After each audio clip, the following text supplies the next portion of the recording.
Coming off the long mini series that we just concluded about the Hynek scale and disclosure, I kind of wanted to do something different for the next few episodes. And something that isn't quite as fringe topic worthy. And I do have a few things in sort of pre-production that won't be sort of paranormal slash fringy. But I'm not quite ready to record those episodes yet. Quite frankly, a couple of them are going to be with co-hosts, and we kind of need to nail down a time when it's good for both of us to sit down and have the conversation. But I also do have some fringe topics that I have wanted to talk about or have been wanting to talk about. So I sort of split the difference with this episode. I had this idea in mind for quite a while now about coming on here because you've heard me talk over the past 10 years at various points that there's sort of this split within the paranormal slash fringe topics among people. Most people are absolute believers, which means they believe anything at all about what they believe in. Say UFOs, all UFOs they see are alien spacecraft or are real. There's no, you know, misidentification or any of that, or even ghosts. Everything is a ghost. Everything they see on TV is a ghost. Cryptozoological creatures like Bigfoot and Mothman, they're all real because they absolutely believe that they're real. And there's really nothing wrong with that. If that's what you believe, that's what you believe. On the flip side are what I have coined the professional skeptics, or if you prefer, absolute skeptics, those people who, no matter how much evidence you show them, they will not sway from their belief that there's no such thing as ghosts or Bigfoot or UFOs or aliens because we don't have any proof. Even if you show them proof, they still won't believe it. They'll make some sort of excuse. And something both sides of the coin don't like to admit is they're essentially exactly the same, except having different viewpoints or a viewpoint from an opposite side of the fence, like a yin and a yang, sort of.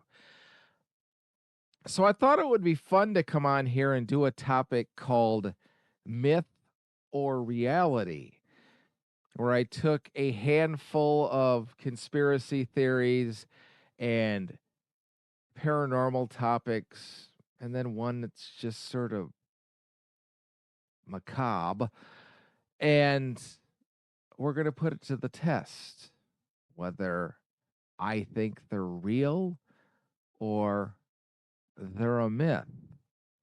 So let's start out sort of with the granddaddy of all cryptozoological creatures that most people either 100% believe that Bigfoot is real, and then the flip side of the coin, people think it's absolutely ridiculous and there's no proof.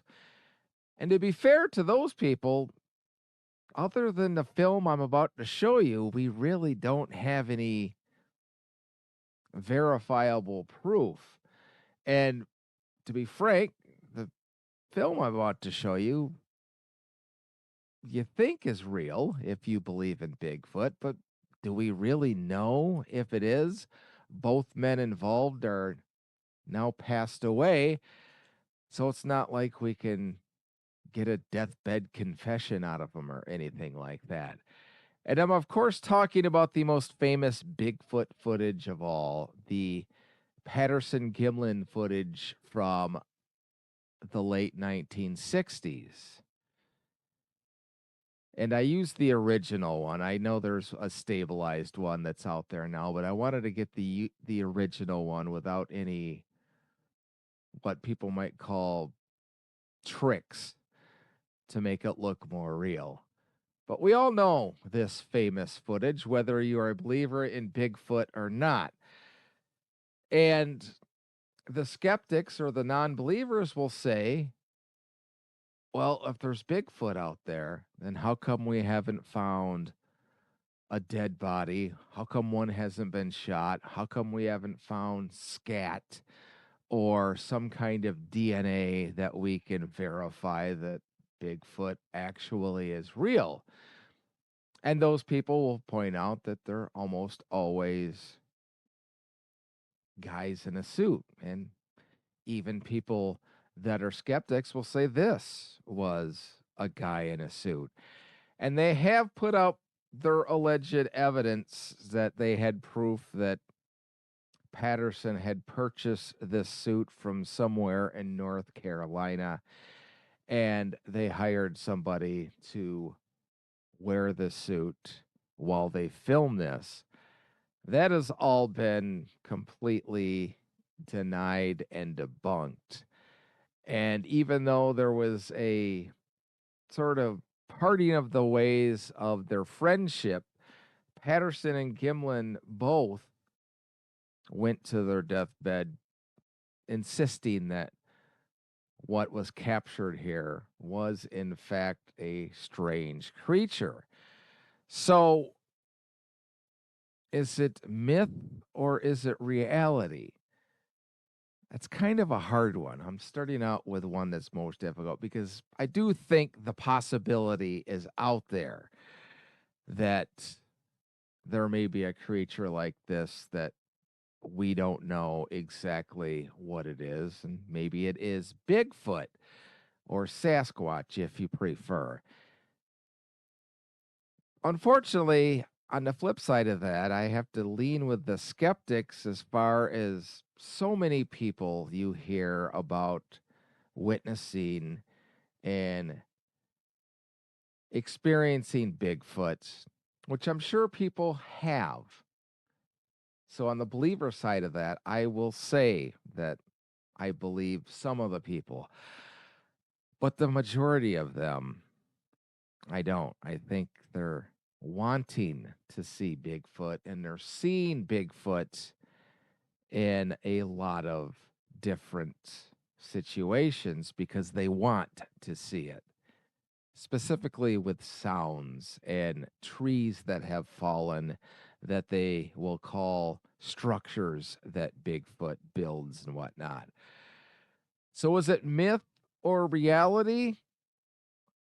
I guess technically, right now, since we haven't found a dead body of Bigfoot or nobody has shot one, yeah, there's all sorts of foot impressions that have been taken, but there isn't any DNA, there isn't any body.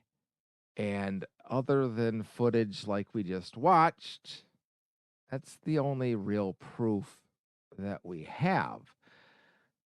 So, as of now, I would say that it's a myth, but I will also use the caveat that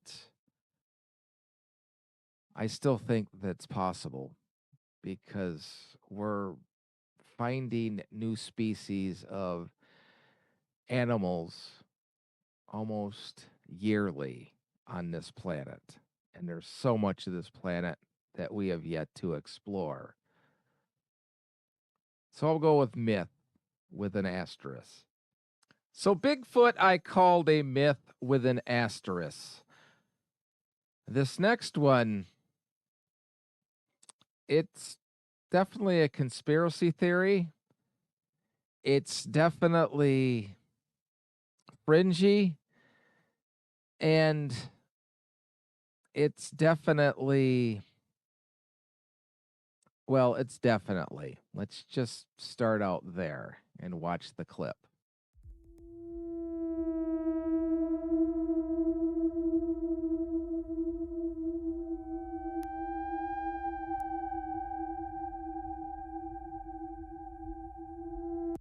Okay, are we living in a simulation? Do we live in the Matrix? That first clip they showed doesn't prove a damn thing. What that shows you is somebody set that up to post as a glitch in the Matrix because it's just a little too convenient. Sees me walking. I'm walking. Look. This plane isn't moving. It's not moving. It's not moving because if you can hear the microphone, you hear how windy it is. So there's two things holding it against this airplane. And if you've noticed airplanes, specifically light airplanes like that one, that's pulling an advertising banner. When you have strong winds and they're not only getting the force of the wind, but they're also getting the pull from the banner, planes will appear as if they're standing still or they're going very slow. Specifically, planes that pull banners like that on windy days, it's not uncommon for them to appear to be standing still. But in fact, they're just moving extremely slow because not only are they fighting the force of the wind in their face, but they're also fighting the drag from the banner as well. So, no, this isn't a glitch in the Matrix.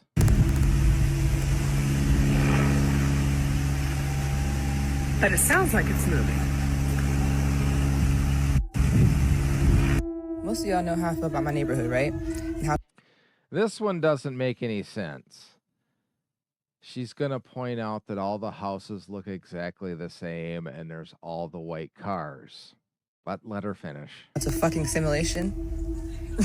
Like, literally all the houses are the same, right? Why the fuck are all these white cars like dead ass? Except for that one right in front of you that isn't white. And you can see one off in the distance that also isn't white. Why do all houses look the same? Because subdivisions usually make houses that look exactly the same. Why are there a lot of white cars? Because white cars are a very, very popular color that people choose when they buy an automobile. It's as simple as that. Not every car is white. If it was a simulation, don't you think all the cars would be exactly the same, like the houses? But no, if you look at them, yeah, they're all white, but they're all different kinds of cars. So nice try, though. You guys see that shit? This one I'm going to let her finish, but this has been debunked countless times. Shadow? Where? Where? Where? Where are the clouds? Where are the clouds? That is not a shadow on that mountainside. That's actually the color of the dirt there. And I'm forgetting what it was called, but like I said, it's been thoroughly debunked that it's not a shadow. So, as far as us living in the Matrix or living in a simulation, I think people have watched The Matrix and or Men in Black 2 a few too many times because until the late 1990s when that movie came out, we never really heard anything about living in a simulation. But all of a sudden now, anytime there's something weird on a camera, and that's the other thing. People show all these things glitching on a video that's taken. Well, you forget you're shooting it with a digital device. And digital devices tend to mess up frequently. So that is 99.9% of the explanation behind video glitches is an internal error. So, do I believe we live in a matrix or a simulation? Nope. That one, I'm sorry, is 100% myth. Next on the hit parade is one that's interesting, very much so. But, well, let's just learn a little bit about the Mandela effect. 14 Mandela effects that make you doubt the past. Alexander Hamilton never served as the President of the United States. He was actually the first Secretary of the Treasury. Okay. I've heard people say that before, that because he's on money, that he was the president, but yet no, he was only Secretary of Treasury. Ben Franklin was also, or is also, on money, and he wasn't president either. So I don't know whether somebody that just doesn't know history started that one and it exploded, but no, Alexander Hamilton was never a president. Disney's Mickey Mouse character has a tail. Curious George has never had a tail. Yes, both of those are true. I don't remember anyone ever saying otherwise, but I suppose maybe. But no, they didn't. Some people remember different numbers of rings around the bullseye in the Target logo, but the one on the left is the correct one. I don't ever remember a Target that had the one on the right, so I don't know where this Mandela effect came from. I've only ever remember Target being the one on the left, which is the correct one. The Berenstain Bears are actually called the Berenstain Bears. This is one of the original Mandela effect ones, and it's Berenstain Bears is what people always used to think it was, but it's actually Berenstain Bears. And I think that stems from our childhood when we weren't more prolific in grammar and spelling, and we just saw Berenstain Bears and not Berenstain Bears. Because you'll find other videos out there of people saying, "See, I found a old Berenstain Bears book. It doesn't say Berenstain Bears." No, it's always been Berenstain Bears. The Raisin Bran son doesn't wear sunglasses. There's no hyphen in the name of Kit Kat. The Kit Kat's another big one. People say there was always a hyphen in it. The Raisin Bran one, I think people confusing the box with an old 90s commercial where they did have a cartoon son with glasses pouring the raisins into the cereal, but it was never on the box. Chocolate bars. In I Love Lucy, Ricky never actually said, "Lucy, you got some splaining to do." Shaggy from Scooby-Doo doesn't have a prominent Adam's apple. The song from Grease is actually Greased Lightnin', not Grease Lightnin'. Jiffy peanut butter doesn't exist. It's Cheez-It, not Cheez-Its. Okay, let's cover some of those. The Shaggy one, I never knew that was a Mandela effect until I watched this video, but he's a cartoon. They're not going to be anatomically correct. The Lucy show, I think the Lucy You Got Some Splaining to Do was a joke somebody made once, and it just sort of took off and got associated with the actual TV show. People think Cheez-Its because we always pluralize things. They're called Cheez-It. And you're going to say, "I'm going to have some Cheez-Its," and that's where the zits came from. That's as simple as that. Those of us here in Michigan, some people get violently angry because we have this store in the Midwest called Meijer, And a lot of us in Michigan, because of our Michigan accent, we will pluralize it and call it Myers. And people hate that. Sort of a cheesy little Mandela effect. It's called Meyer, but yet we still say Myers. It's Captain Crunch, not Captain Crunch. Those onion ring snacks are called Funyuns, not Funyuns. I have never in my entire life heard anyone call Funyuns Funyuns. Jokingly, I've called them fun onions, but that's just being a smartass. They've always been called Funyuns. So whoever said they were called Funyuns, I think they need to go back to English class. So Which of these facts shocked you? none of them really shocked me because here's the thing with the Mandela effect. Somebody will say something and it will catch on and it'll get repeated and repeated.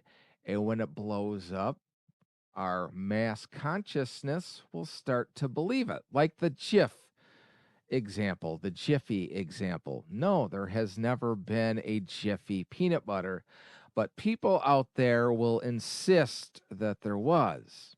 No, there was not a Jiffy peanut butter. There's Jif peanut butter and there's Skippy peanut butter, but there's never a Jiffy peanut butter. It's just a mass consciousness sort of explosion will make people believe something. So the Mandela effect is interesting and fun to sort of talk about and debate about, but it's definitely a myth. And that kind of goes hand in hand with the whole Matrix thing. That's where some people will say the Mandela effect comes from, but it's just a myth. The next one I want to talk about is a big one because there are people that still to this day don't think that we ever went to the moon. And they give some of the most bonzo explanations as to why. But don't take my word for it. That Neil Armstrong in 1969. Oh, don't get me started. He's in outer space. And the president called him on a landline. Are you nuts? He called him on a landline phone. Yes, he called Houston on a landline, and Houston, who would broadcast a radio wave from Houston that was carrying President Nixon's phone call to the moon, where there was a receiver on the lunar lander for Neil Armstrong to hear. Much like, walkie-talkies, much like your cell phone, you're probably watching this on right now. It's not connected to anything unless you're charging it. So where do those cell towers, all that information gets beamed to you? That's exactly how that phone call happens. And he is in Nebula. Hey, Mike? hey, you mean to tell me we went to the moon back before there was color on TV?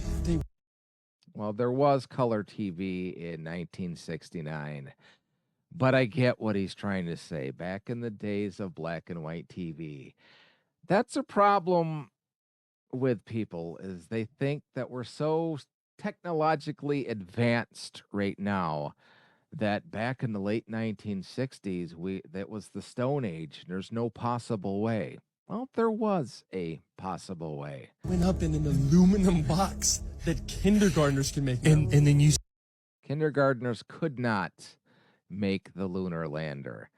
And I don't know who started this whole aluminum foil thing, but it wasn't made out of aluminum foil. Did it have wrapping? Yes, it did. But that debunks the whole the Van Allen radiation belt that we can't go through it. That's why it had all that wrapping on there for radiation and for heat control. And then they said, we're good now and not going back. Did you see the guy's hoof? You see the boot he was wearing? Are you nuts? It's not even the same foot. That's because the boots they're wearing and that footprint are different because they had boot covers on when they stepped out onto the moon, because there was so much stuff, but they didn't want to drag any dust or dirt into the lunar lander to get into the circuitry and have an issue. So they wore boot covers when they were on the moon. It's as simple as that, but people don't like to admit that part. It's literally not the same. We couldn't. Did he switch shoes? That was before www dot was invented, and we're in space Before we could All right, here's the thing that you're not going to believe, but it's true. The computer power that got us to the moon, not only on the Saturn rocket, but on the lunar lander, your telephone, your cell phone, has more computing power than they used on the rocket and on the lunar lander. So yes, it is possible. You just choose not to believe it because you think it's impossible because we haven't been back. Well, we are going back. Not only us, but India and Japan and other nations as well. stream a basketball game from 2 states over. We're walking and hitting golf balls in outer space. Are you nuts? Come on, dog. We're with E.T. hanging Come out, on, making dog. friends. Are Come you on, nuts? Dog. President picks up a landline like he's calling grandma for a recipe. And he's like, See, now they're just being stupid. They're trying to be funny, and they're just sort of proving their ignorance because, yes, we went to the moon. If you had a strong enough telescope, you could pinpoint exactly where the lunar lander is still sitting and the flag that Neil Armstrong planted and other missions, I might add, planted. So yeah, matter of fact, they put a reflecting beacon on the moon that you can take a laser if you have the coordinates and shoot a laser beam and get a reflection from it. If we didn't go, how was that reflector there? hey, you doing good, Neil? No. And the fact Not that happening. Neil is so defensive about this now, like people go up to be like, hey, No, is he that went- actually real? He hit somebody. Dude, because It was not Neil Armstrong that hit somebody, it was Buzz Aldrin. So you screwed up there. he knows it's not. I know there's a lot of people out there that don't believe we went to the moon, but we did numerous times. And other countries recently have circled the moon, have landed probes on the moon. So that's definitely a myth. And I know some of you out there aren't going to believe me, but it 100% is. We may as well get the other granddaddy of conspiracy theories out of the way, too. The flat Earth. This might just be the best flat earth proof you've ever come across. And trust me, it's going to make you rethink everything. No, it's not. You've heard all the theories about Earth being round, right? We've all seen the pictures from space, the CGI animation.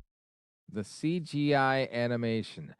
Well, our first picture from space was taken in the late 1950s and then again in the early 1960s, decades before CGI. So how did that work? The globe in classrooms. But what if all of that was just part of a larger story? What if you've been missing something right in front of your eyes this entire time? According to what we've been told, the Earth's circumference is about 24,901 miles. Okay, cool. But if that were true, there would need to be a very specific amount of curvature happening as we move across the planet. That's because there is. And the curvature is roughly, I think, about 13 miles or so. I could be wrong on that math, but that's approximately when it is. I mean, we're supposed to be on a ball, right? So naturally it should curve in every single direction, not And it does. just the one you're looking at. Think about it for a second. On a ball, no matter where you are, the ground beneath you should bend away. But when you actually look for that curvature, where is it? Now here's where it gets interesting. Instead of relying on NASA's billion-dollar equipment and fisheye lenses, what if you just took matters into your own hands? Some people have done just that, sending high-altitude balloons with regular, non-distorted lenses. And what did they learn? They learned that we live on a globe, a ball. It's technically not a ball, it's more of a spheroid. It's not completely perfectly circle. what do you see? No curve. A flat horizon as far as the eye can see. Flat, straight, level. You ever wonder why they're called airplanes and not airballs? Airplanes and air balls. Okay. They fly straight across the sky, never curving, to match the supposed curvature of a globe. Yeah, actually, they do. That's why when you're looking at a flight map, you don't see it flying in an exact straight line. It's got a little arch to it. Curvature. It's as simple as that. If we were on a ball, wouldn't they need to constantly adjust their altitude? But They do. don't. They fly level, and don't even get me started on gravity, because let's face it, that's just a theory. Gravity is a theory. Well, there is a scientific term, theory, that doesn't mean exactly what you think it means. You should look up what a scientific theory is because it isn't the textbook definition of the word theory. A scientific theory is totally different than you having a theory about something. After all these years, gravity still hasn't been proven. Really? Well, pick up a pencil or take your phone you're watching this and drop it. If it falls straight down to the ground, got yourself some gravity. What we do know, water doesn't stick to a ball. No, it does not. But if you have a ball the size of the earth, then the gravity would hold the water in. But if you just take a beach ball or a baseball or a basketball and try to get it wet, there isn't enough gravity surrounding that ball to hold the water on it. It's as simple as that. But you don't want to hear that if you believe in a flat earth. Ever tried balancing water on a basketball? Exactly. The math is another thing that doesn't add up. There's supposed to be a curve of about 8 inches per mile squared. So why don't we ever see it? You do see it. You just refuse to believe it. And I get the feeling they're going to talk about ships here in a minute, so I'll wait. High up, you'd expect to see a pretty clear curve, yet the horizon stays flat. That's something you can see with your own eyes. No need for fancy space agencies to tell you otherwise. So why the push to make us believe we're spinning on a ball through Yes. Why? What's the point? Please tell me. space? What's the end game here? Here's the thing. You don't have to take anyone's word for it, not even mine. Just think critically, look around you. Everything in your everyday experience shows a flat, stationary world. They've been pushing the globe model on us since we were kids, but why? Maybe it's time we start questioning that narrative, and don't feel bad if you've believed in the globe your whole life. We've all been there, myself included. But once you start doing your own research, things start making a lot more sense. Suddenly it clicks. The flat earth isn't just a theory for some fringe group. There are real, undeniable proofs right in front of us. You've just got to be willing to see them. Okay. You never told us why they're hiding this secret from us. You just said think critically. All right, let's think critically for a minute. Why would, for all of our entire lives, people be lying to us about not living on a globe? when in fact we live on a flat earth? What is the end game to that? What do they gain by convincing us all that we live on a ball? There's really no point to that. You said think critically. Well, you can think critically. That's perfectly fine. But you also have to be able to accept when you are wrong, because we live on a globe, and people that believe in flat earth aren't going to believe me no matter how much proof I show them. But it's definitely a myth and not reality. All right, let's close this off with sort of a macabre, fun one. This is courtesy of my friend Kate. And she had suggested the whole freezing of bodies, or cryonics, if you will. And she specifically mentioned Ted Williams, baseball player, and Walt Disney. So let's go. Yeah, Ted Williams' head was separated from his body before they cryogenically froze him. The Red Sox Hall of Famer died in July 2002, and immediately after, his body was taken to this Life Extension Foundation, where his head was shaped, cut off from his body, and both parts preserved separately.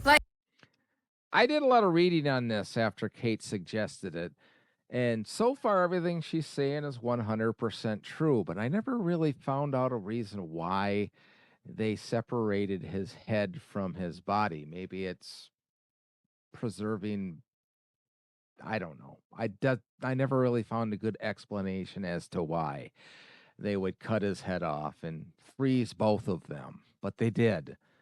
This one actually is reality. Like a pharaoh. This was super big drama in New England because Ted Williams never publicly mentioned wanting this. In fact, his will stated that he wanted to be cremated. It was 2 of his 3 children that signed off on it and paid the $136,000 for the procedure, which is kind of insane because yes, he's frozen, but he died at 83 years old. According to an ex-employee, the head is apparently frozen in a kind of silent scream. This is That part, I don't know if I believe.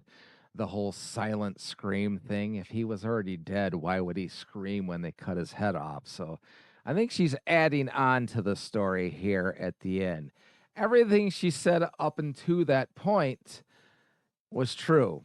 It was a couple of his kids that decided to do this as a preservation for science and for history. Isn't like the cryo-freezing in the movies where the people are very much alive before they go under. It's the future's responsibility to not only unfreeze him, but also bring him back from the dead. There's legitimacy to cryogenically freezing. But this is kind of ridiculous. The rumor is that just before he went into surgery, he signed off on it. So that's the argument the kids stick with. Actually, I didn't find anything about him signing off before he went into the surgery. Everything I found was it was his kids that decided to do this. And yes, in his will, he did want to be cremated, but somehow they were able to supersede that. But yes, Ted Williams is indeed cryogenically frozen currently. But what about Walt Disney? This one is a little different because there's been theories of this floating almost since he died in the 1960s. And there's so much postulation about Walt Disney, some of which is true, some is sort of gone into legend that people assume is true, but it really isn't. Right down to the last words that he allegedly said, which hasn't been confirmed nor denied. Even part of that story is he was writing a letter to Kurt Russell, who was a young actor at the time, a Disney actor that Walt Disney really liked and wanted to include him in a bunch more movies that they had in the works. But as far as him having his head frozen, well, let's find out a little bit more, shall we? The truth about Walt Disney's cryogenically frozen head. A popular belief that circulated for years is that when Walt Disney passed away, his body and/or head were cryogenically frozen and hidden in the tunnels underneath Cinderella Castle or somewhere in Disneyland. That is the essential theory that we have all heard, that after he died, they froze him immediately and cut his head off, and it's somewhere buried in the park or hidden in the park or preserved in the park. Began circulating because of tabloids at the time of Walt's death in 1966 and fueled by books written by sources claiming to be credible on the matter despite having no real basis for their claims. Which tends to happen a lot with conspiracy theories.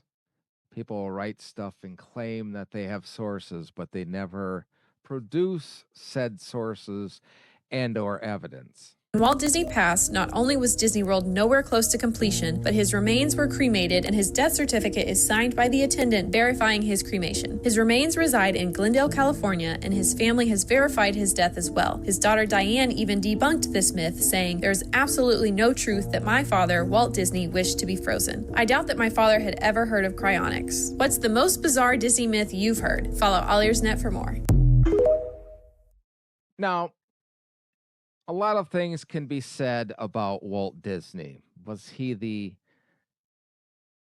greatest human being ever to walk the face of this planet?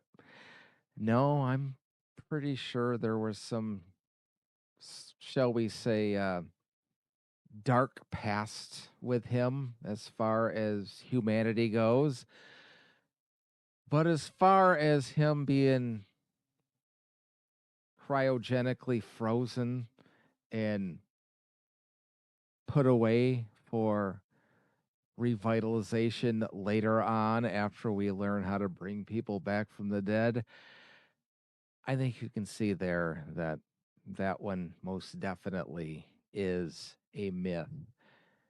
Completely debunked not only by the death report and the report of his cremation, but also debunked by his family. So Ted Williams, yes, frozen, being preserved. Walt Disney, not so much. He's been cremated, which is the opposite of being frozen, if you kind of look at a fire and ice kind of thing. Okay, that was a bad joke. So there you have it, a group of subjects that you could qualify under myth or reality. And you probably noticed that just about every single one that I showed you was, well, the last one, I guess, technically was myth and reality. But the rest of them, save for the Bigfoot footage that I used an asterisk on, were all myths. So what do you think? Were any of those myth or reality? And if you disagree with me, let me know in the comments. And as always, don't forget to click like and share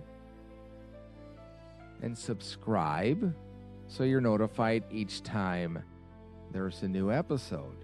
As usual, I don't have a closer for this.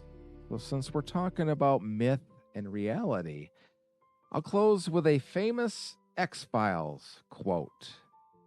"The truth is out there, Mulder. You just have to know where to look."